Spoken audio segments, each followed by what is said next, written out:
Hello दोस्तों, इस video सत्र में आपका स्वागत है। इस सत्र में हम जिस विषय का अध्ययन करने जा रहे हैं वो है परमाणु की संरचना, स्ट्रक्चर ऑफ एटम। हम ये देख चुके हैं कि विभिन्न पदार्थों का अस्तित्व उन परमाणुओं के कारण होता है जिनसे वे बने होते हैं। लेकिन किसी एक तत्व का परमाणु दूसरे तत्व के परमाणुओं से भिन्न क्यों होता है? और क्या परमाणु वास्तव में अविभाज्य होते हैं? इन प्रश्नों के उत्तर हम इस और आने वाले कुछ वीडियो में देखेंगे। पदार्थों में अवशोषित कणों की प्रकृति जानने के लिए आइए हम एक क्रियाकल्प करें। सूखे बालों पर कंघी कीजिए। अब इस कंघी को छोटे कागज के टुकड़ों के नजदीक ले जाइए। आप क्या देखते हैं? जी हां, कंघी कागज के छोटे टुकड़ों को आकर्षित करती है। इस क्रियाकल्प से हम ये निष्कर्ष निकाल सकते हैं कि दो वस्तुओं को आपस में रगड़ने से उनमें विद्युत आवेश आ जाता है। ये आवेश कहां से आता है?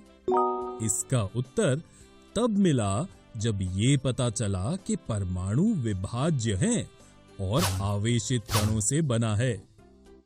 19वीं सदी तक वैज्ञानिकों ने ये पता लगा लिया था कि परमाणु साधारण और अविभाज्य कण नहीं है, बल्कि इसमें कम से कम एक अवपरमाणु कण, सब एटॉमिक पार्टिकल्स, इलेक्ट्रॉन विद्यमान है। 1886 में यूजिन गोल्डस्टीन ने एक और अवपरमाणु कण की खोज की जिसका आवेश इलेक्ट्रॉन के आवेश के बराबर किंतु विपरीत था और द्रव्यमान इलेक्ट्रॉन की अपेक्षा 2000 गुना अधिक था। इन कणों को प्रोटॉन नाम दिया गया। अब सबसे बड़ा प्रश्न ये था कि ये कण परमाणु की संरचना किस प्रकार करते हैं। इसको समझने के लिए कई वैज्ञानिकों ने भिन्न भिन्न प्रकार के मॉडलों को प्रस्तुत किया। आइए सबसे पहले हम जे थॉमसन के परमाणु मॉडल, थॉमसन्स एटॉमिक मॉडल का अध्ययन करें। थॉमसन ने परमाणु की संरचना से संबंधित एक मॉडल प्रस्तुत किया जो तरबूज की तरह था। इसके अनुसार परमाणु में धन आवेश तरबूज के खाने वाले लाल भाग की तरह बिखरा है, जबकि इलेक्ट्रॉन धनावेशित गोले में तरबूज के बीज की भांति धसे हैं। थॉमसन ने प्रस्तुत किया कि एक परमाणु धनावेशित गोले का बना होता है और इलेक्ट्रॉन उसमें धसे होते हैं। 2 ऋणात्मक और धनात्मक आवेश परिमाण में समान होते हैं, इसलिए परमाणु वैद्युतीय रूप से उदासीन होते हैं। यद्यपि थॉमसन के मॉडल से परमाणु के उदासीन होने की व्याख्या तो हो गई, किंतु दूसरे वैज्ञानिकों द्वारा किए गए प्रयोगों को इस मॉडल के द्वारा समझाया नहीं जा सका। अर्नेस्ट रदरफोर्ड ये जानने के इच्छुक थे कि इलेक्ट्रॉन परमाणु के भीतर कैसे व्यवस्थित हैं। उन्होंने एक प्रयोग किया। इस प्रयोग में तेज गति से चल रहे अल्फा कणों को सोने की पन्नी पर टकराया गया। रदरफोर्ड ने सोने की पन्नी इसलिए चुनी क्योंकि वे बहुत पतली परत चाहते थे। सोने की ये पन्नी 1000 परमाणुओं के बराबर मोटी थी।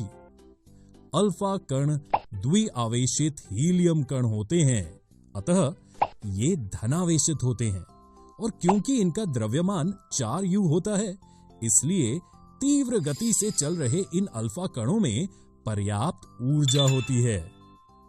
रदरफोर्ड का यह अनुमान था कि अल्फा कण सोने के परमाणुओं में विद्यमान अवपरमाणु कणों के द्वारा विक्षेपित होंगे।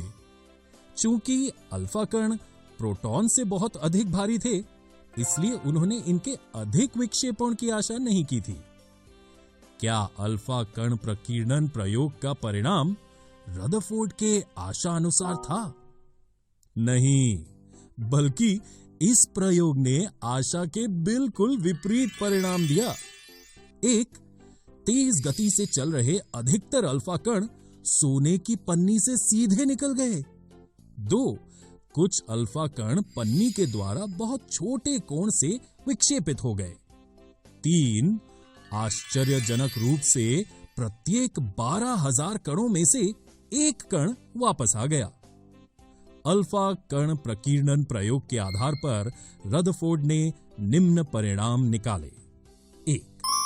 परमाणु के भीतर का अधिकतर भाग खाली है, क्योंकि अधिकतर अल्फा कण बिना विक्षेपित हुए सोने की पन्नी से बाहर निकल जाते हैं। 2.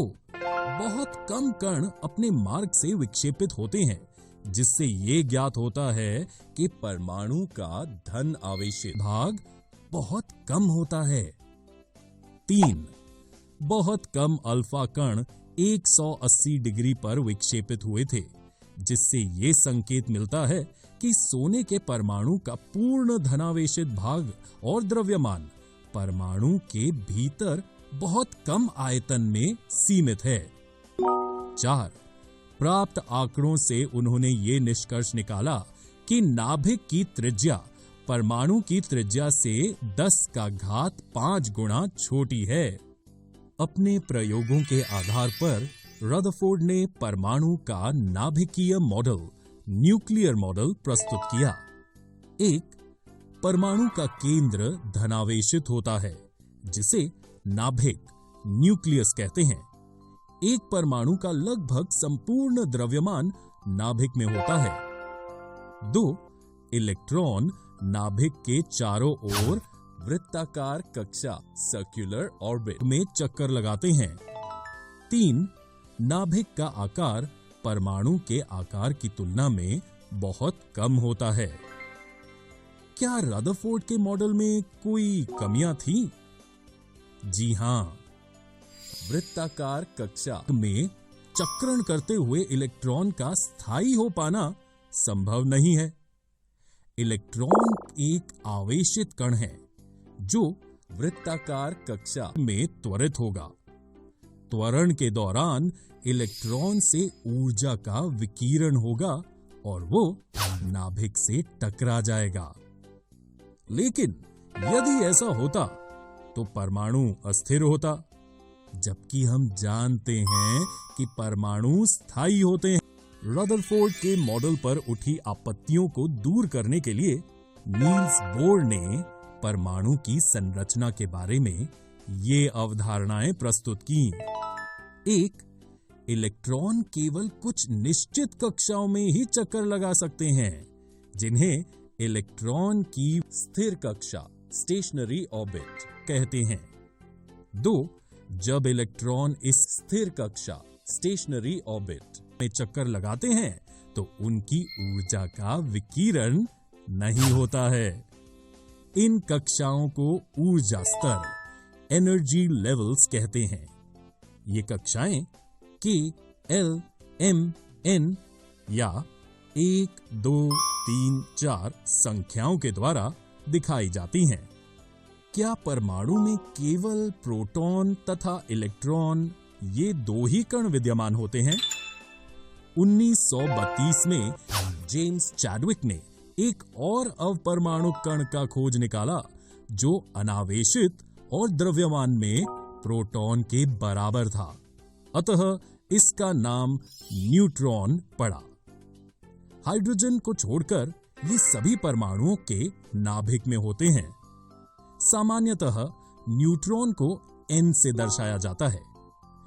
परमाणु का द्रव्यमान नाभिक में उपस्थित प्रोटॉन और न्यूट्रॉन के द्रव्यमान के योग के द्वारा प्रकट किया जाता है। इस वीडियो में हमने परमाणु की संरचना, स्ट्रक्चर ऑफ एटम का अध्ययन किया। अगले वीडियो में हम कक्षाओं में इलेक्ट्रॉन्स के वितरण, distribution of electrons in orbits के बारे में जानेंगे।